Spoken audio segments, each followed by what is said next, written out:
I never wanted Emily to see how much I still struggled. 3 years after Nora's passing, the weight hadn't lifted. It just became more familiar, like a jacket I'd learned to wear. But I made breakfast every morning, helped with algebra homework, and managed to laugh at Emily's attempts to teach me TikTok dances.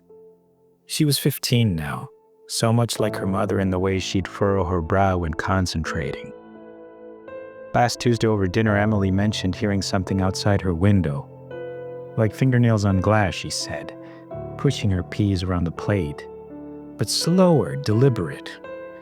I dismissed it as tree branches, though we'd cut down the old maple last spring.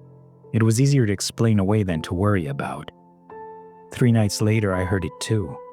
A slow, methodical scratching that seemed to circle the house. I lay in bed, Nora's side still empty, listening to the sound trace its way around our home. It wasn't animal-like, too regular, too purposeful. When it stopped beneath Emily's window, I nearly called out to her. But in the morning, Emily mentioned nothing. I checked the windows, no marks. I almost convinced myself it had been a dream until I found the note in my jacket pocket at work. It was written in Nora's unmistakable handwriting. I miss watching her grow. That night I waited by the window.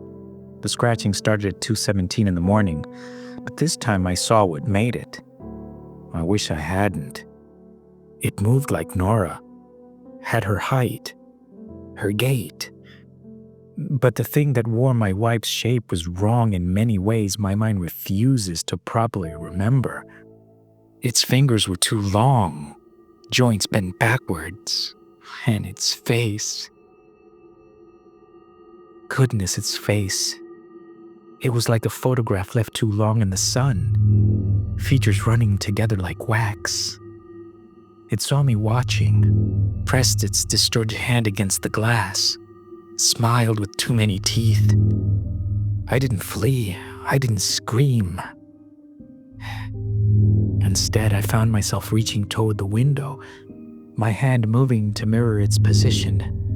Because despite everything wrong with it, despite the horror of its existence, I recognized the way it tilted its head.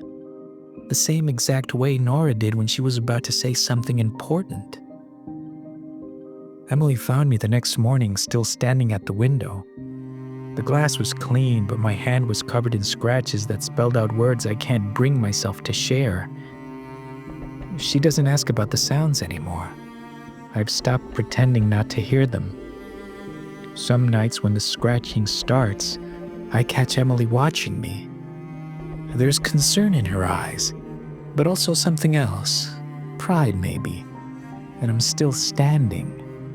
She doesn't know that I'm not staying strong for her anymore. I'm waiting. Because whatever that thing is, however wrong it might be, it remembers how Nora tilted her head. And I need to know what it's trying to say.